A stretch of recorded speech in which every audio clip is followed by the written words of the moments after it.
आइए health care company से आपकी करवाते हैं मुलाकात और नाम है नारायणा हृदयालय। सस्ती और बेहतर सेवाएं देने का कंपनी है, करती है कारोबार। स्पेशलिटी और सुपर स्पेशलिटी हॉस्पिटल का कंपनी का कारोबार है। कार्डियक हेल्थ पर ज़्यादा कंपनी का फोकस है और इस सेगमेंट से कंपनी की आती है करीबन करीबन 33% कमाई।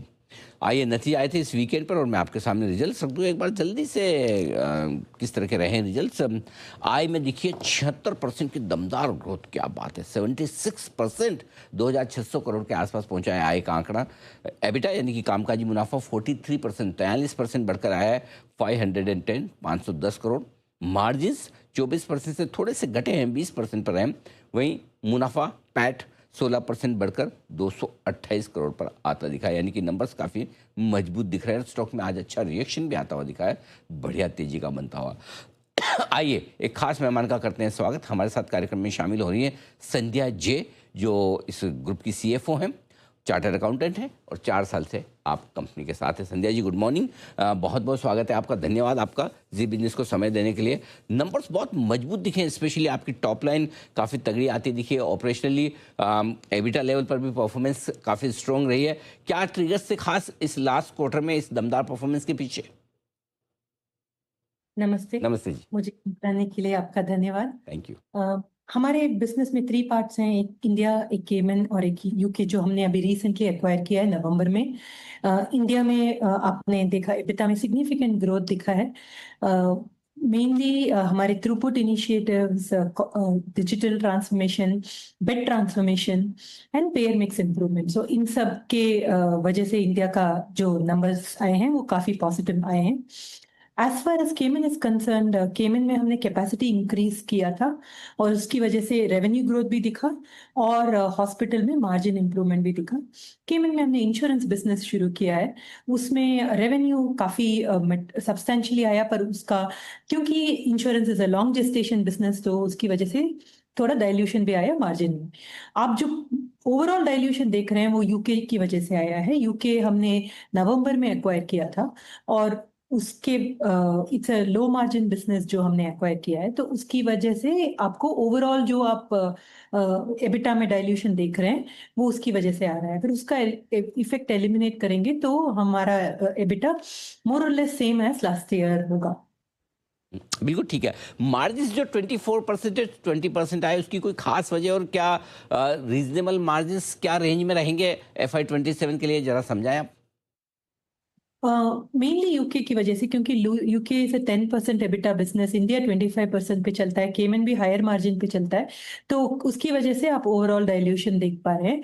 मार्जिन में हम अगर आप मार्जिन का देखेंगे तो इंडिया में हम definitely reasonably good margin deliver किए हैं, तो हम उस पे उसको सस्टेन करने की उम्मीद रखते हैं।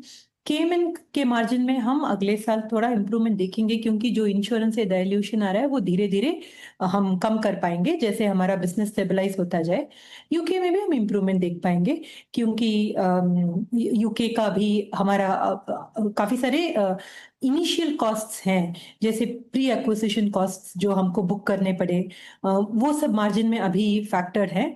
तो डेफिनेटली इस बेसलाइन से आप इम्प्रूवमेंट देख पाएंगे। अंडरलाइन नंबर अगर आप ये प्री एक्विजिशन कॉस्ट्स को एलिमिनेट करेंगे तो it is close to 22% already.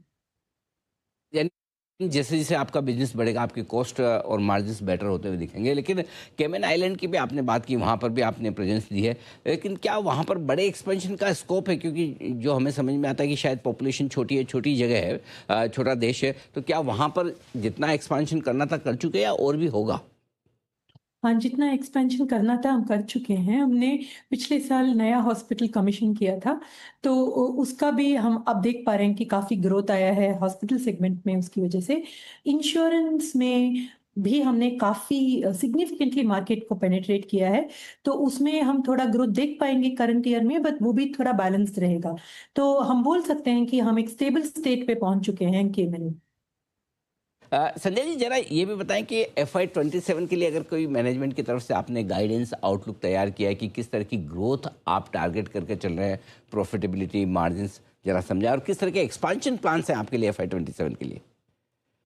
हमने हमारा एक्सपेंशन प्लान अपने इन्वेस्टर डेक में डाला है। उसमें अगर आप देखेंगे तो हमने 6 हॉस्पिटल्स अनाउंस किए हैं। उसमें एक हॉस्पिटल अगले महीने लाइव होगा, बट उसका उतना सिग्निफिकेंट इम्पैक्ट नहीं रहेगा। जो ग्रोथ हमको FY27 में हम इंडिया में देखेंगे वो ऑर्गेनिकली आएगा। जैसे अभी तक आपने देखा है पिछले कई सालों में हमने कोई बेड कैपेसिटी इंक्रीज नहीं किया, पर हम ग्रोथ डिलीवर कर पा रहे हैं क्योंकि हम एग्जिस्टिंग कैपेसिटी में ज्यादा थ्रूपुट प्रोसेस कर पा रहे हैं।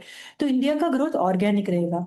केमन में एक kind of flat saturated market है, बट हमने कंटिन्यूड बेसिस पे उस मार्केट में ऑर्गेनिक ग्रोथ डिलीवर किया है, तो हम वो उसका उम्मीद रखते हैं।